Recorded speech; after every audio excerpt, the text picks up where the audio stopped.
Hello everyone, so today I actually just wanted to make a quick video about some Hindu book recommendations.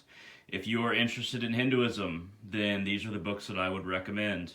Now, I am partial to Paramahansa Yogananda, so you will find more books by him in this selection than others. You know what? No, just as many are by A.C. Bhaktivedanta Swami Prabhupada, but I just like to say I'm partial to Yogananda because he's the one that really introduced me to Hinduism through his works, through Swami Kriyananda.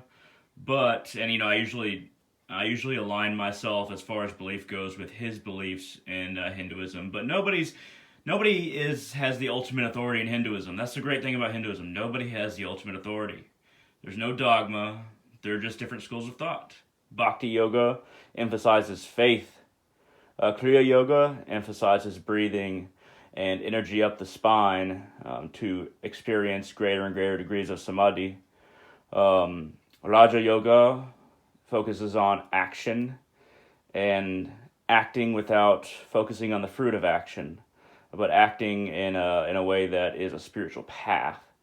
You have Jnana Yoga, knowledge yoga, and yoga just means path, but Jnana Yoga is knowledge path. Then you have Tantra Yoga, which is using sexual energy to enlighten oneself, which is the hardest path to fall from. At any rate, there's a number of paths in Hinduism, and I'd just like to give kind of a basic description of a few of these books, just in case you actually wanted to get into Hinduism, or you're a Hindu already, and you'd like some book recommendations. So, now I have to be honest, I have not read this book. It's by Om Swami, The Ancient Science of Mantras. But a lot of people think that mantras are just like prayers, and that's not necessarily true. Mantras are, you can say, a spiritual science, to the extent that they can make things happen in the world if you repeat them correctly and enough times. They are an extension of your will, hopefully in alignment with the divine, but they're an extension of will.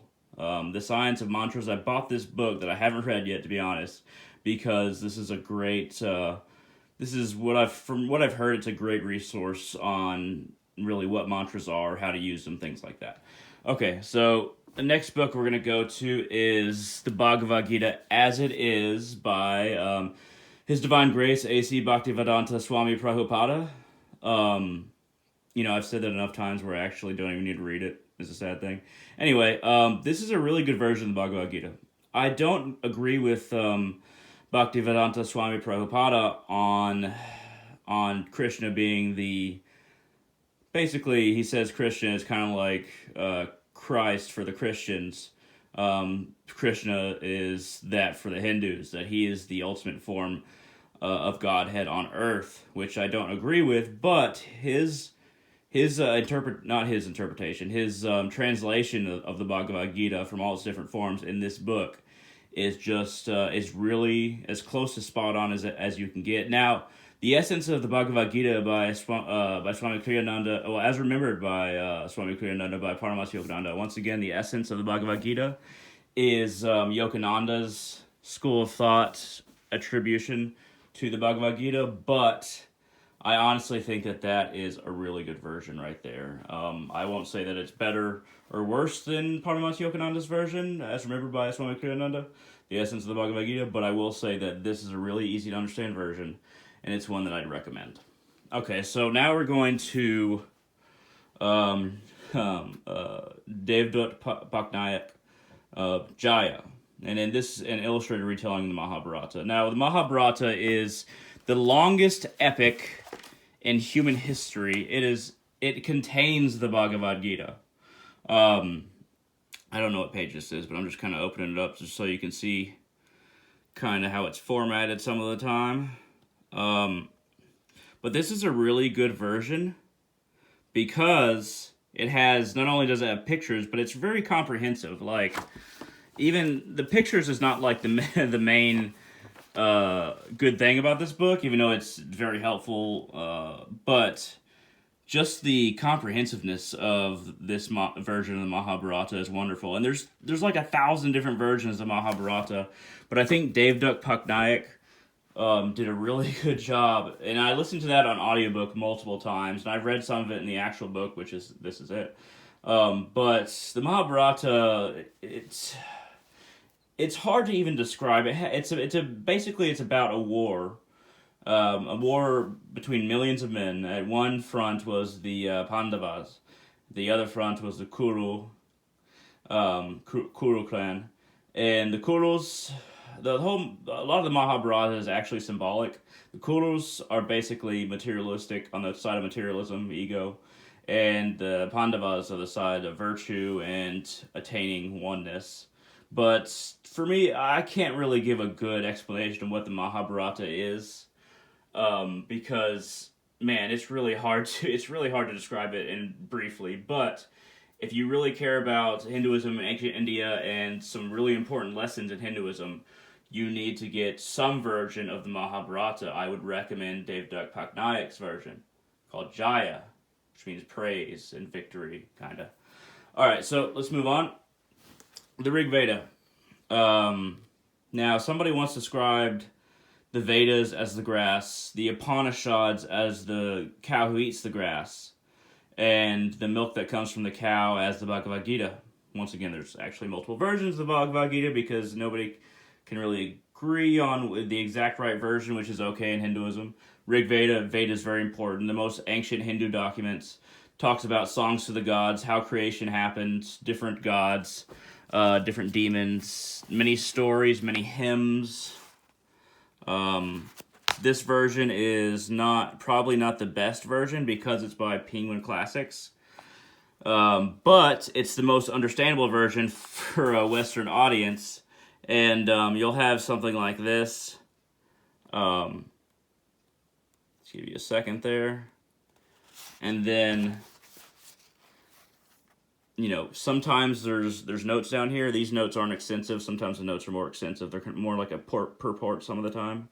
But this is a really it's a Penguin Classics. It's a really good book for Westerners to just really kind of read this one book and be like, okay, this is the basic idea of the Rig Veda. It's not the best version, but granted, the Rig Veda is instrumental in Hinduism, and it's good to know these concepts or read this book, or maybe a book by an Indian that has a more direct translation. At any rate, it's moving on here. I actually tried to make this video shorter, but of course I kind of tend to rant. Sorry about that. That's just kind of who I am. You've seen that in over 1,000 videos I have. Autobiography of a Yogi by Paramahansa Yogananda. This will not necessarily teach you about different scriptures in Hinduism or the heart of Hinduism or try to make you become Hindu. This is a story that I 100% believe, and if you're an atheist or if you're somebody who knows about the Autobiography of Yogi from a different religion, me agreeing completely with everything that happened in this book will make me seem either deluded or radical. Not radical in the sense that there's any violence, but there's a lot of amazing things that Paramahansa Yogananda went through and did that he describes in this book. And I will go out on a limb and say that I believe every fucking sentence of it. Sorry for using the F word. But if you really want to get an idea of some very instrumental Hindu, either powers or stories, dealing with sages, dealing with seers, dealing with different forms of masters, this is just a really good book to get you introduced to various ideas in Hinduism and their actualities. Autobiography of a Yogi, I've listened to it so many times on audiobook. As you can see, I didn't even get through the actual printed version all the way through, but I listened to it so many times, and I can't recommend this book enough. Let's see how much it cost. $8.50. You spend $8.50. Not only do I believe that all this is true, this is way better than any fiction. I'm just gonna say, buy this book. It's good. Paramahansa Yogananda is a great man. And I say man because he encourages all of us to actually reach that level of the divine. The Upanishads. like I said earlier, they're the cow that eats the grass. The grass is the Vedas. The Upanishads are all about oneness, about unity, about Brahman. Brahman in the sense of a united soul, a united oneness that everything is a part of, and realizing it within, and realizing it using external influences to realize it within by really analyzing the world and oneself. I'll give you the back of this book. This copy is by Eknath Eswaran. This is a really good version. This is not the only version. There are other versions, but this is a really good version. I've read the entire version of another one, and I actually bought this one but didn't finish it. But just from what I've read from this, I've listened to an audiobook multiple times, and I've read the other version that I have, but I'd recommend this version because this version is very comprehensive. I'll go ahead and give you a shot of the back here just in case you want it, because I have a feeling that you're like, I have a feeling that some people will be like, just give us, a shot of the back so I can understand a little bit more through their terms, or give me a shot of a page just so I know where you're coming from. Because that's what I would say. That is definitely what I would say. And in this book, Eknath Eswaran, he gives like the Upanishad. There's 108 of them. He gives the Upanishad, then he gives commentaries. The Upanishads are written, 108 Upanishads, I believe. They were written by a number of sages thousands of years ago. And they didn't give their names. They were like, why do you want to know us? Just know Brahman, just know United Soul. You don't need to know us. We don't really matter. That's why they didn't give their names. They're not concerned about being remembered. And there's something honorable in that. So the Upanishads is definitely something you got to look into. This copy is very good. Anyway, moving on. Man's Eternal Quest by Paramahansa Yogananda. Published by Self-Realization Fellowship, which is the foundation he founded in Encinitas, California? Somewhere in California. This has a lot of essays by Paramahansa Yogananda. And I think some by his followers too, but there's a lot of really useful essays in this that really explain a lot about God.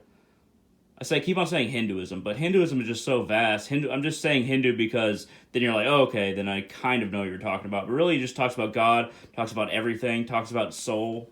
I say Hinduism because I'm not trying to be partial and say that, this is the one truth. So that's why I keep on using the word Hinduism. Magical effect of sincere love. I'll give you a shot of that. This is one of the essays in this. And, God, I wish I had read more of this book. I started rereading it, and I didn't get very far. But you can reread this like a number of times and just get something new every time. It's a big book, but there's essays on just everything, and highly recommend it. Paramahansa Yogananda, thank you for this. Well, I know he's probably not watching this YouTube video, but I'm just saying it in I'm just saying it in general. All right, Revelations of Christ, Paramahansa Yogananda. So Paramahansa Yogananda in this book really gets down to what Christ was actually teaching about, and he kind of explains some Christian concepts that the Bible says but really means in a metaphysical way, but gives you a better definition that everybody can understand.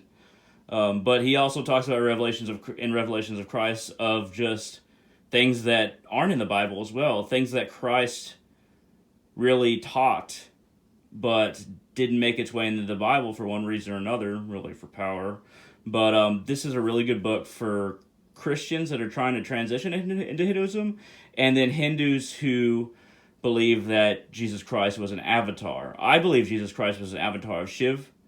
There's not a lot of Hindus that believe that, but I'm one of the Hindus that believe that, and this is a great book to really understand a lot about Christ, from a, I guess you can say, a Hindu perspective, but really just from a human perspective, about what he really taught, in my opinion, in Paramahansa Yogananda's opinion, of course. All right, let's go through these other ones a little bit faster. Srimad-Bhagavatam by translation by His Divine Grace A.C. Bhaktivedanta Swami Prabhupada. Very good book. Mystical. Hard to understand. I wouldn't say hard to understand, but very complicated. But very pure. I just want to say that this book is the one that it is like gold. It's probably one of the, I'm trying to get it open here so you can kind of at least see a page. Apparently I'm bad at opening books, which I shouldn't be if I have so many books and I read so much. Alright, so just, this book it has purports, it has the actual, statement in Sanskrit, tells you every word what it means. And then, I love the purports that Bhaktivedanta Swami Prabhupada provides, because they really make it easier to understand. I don't agree with him on everything. Paramahansa Yogananda didn't agree with him on everything. Well, Paramahansa Yogananda was older than him, but he really is good about explaining things to Western people, people that are speaking English anyway. This is a really good book. Get it. Do not get it as the first thing you get. That's all I have to say. Okay, Sri Asapanadad. It's been so long since I read this, but there's so many instrumental thoughts in here that I just love by Bhaktivedanta Swami Prabhupada once again. Let me get you the back of this. Once again, this is kind of a translation. And what it means is, because I'm reading it again right now, the knowledge that brings one nearer to the Supreme Person, Krishna. Which, once again, he's focusing on Krishna as the Supreme Avatar. But there's a lot of really good Hindu information in this. I'd recommend it. I got this for free, but I also made a donation because I felt bad, because a lot of Hindu Brahmins or at temples or different places, they'll just give out books for free, and they're like, hey, you can donate if you want. And I'm like, I feel like I should. But, yeah. Good book. Okay, let's go through these last two a little bit faster. Easy Journey to Other Planets talks about the soul, how it travels, how it's contained on this earth, why we age. We age because the soul is constantly trying to get out of the material, so we start to age, and then it escapes. And then if it's not ready to go on to an astral realm, causal realm, or to God, then it comes back into another body to learn more, to record more. That's just part of it. Easy Journey to Other Planets, but once again by Swami Prabhupada. But very good book, very good book. I tore this thing up. Post-it notes, writing, everything. I'd highly recommend that for your own books so you actually learn. Don't keep them pristine. Just the best thing you can do with a book is to really just tear it up in the sense of writing post-it notes, writing in the margins. That's how you learn. How the universe was created and our purpose in it. The Eastern Answers to the Mysteries of Life, Stephen Knapp. Now, when I read this, it was very obvious. Well, I tore this one up too. It was very obvious that this was trying to explain it simply to Westerners. It's a good book for that. It's not complicated. There's a linear timeline, which Hindus usually believe in cyclical, but it really explains how the universe was created to explain it to Westerners, and he did a really good job in that. So I thank him for that. So this is just a fraction of my library, but this is a very significant fraction of the Hindu part of my library. If you have any questions, comments, concerns, shoot them down in the comment section below on YouTube. If you want to contact me on Facebook and message me and ask me questions about these books or other book recommendations, go to www.facebook.com/hunter.salazar. Once again, www.facebook.com/hunter.salazar. And I will try to help you to the best of my ability. That's why I'm here. That's why I have a YouTube channel. At any rate, thank you very much for watching. Y'all are wonderful. I thank you for all the love that you show. And all of you, have a great day.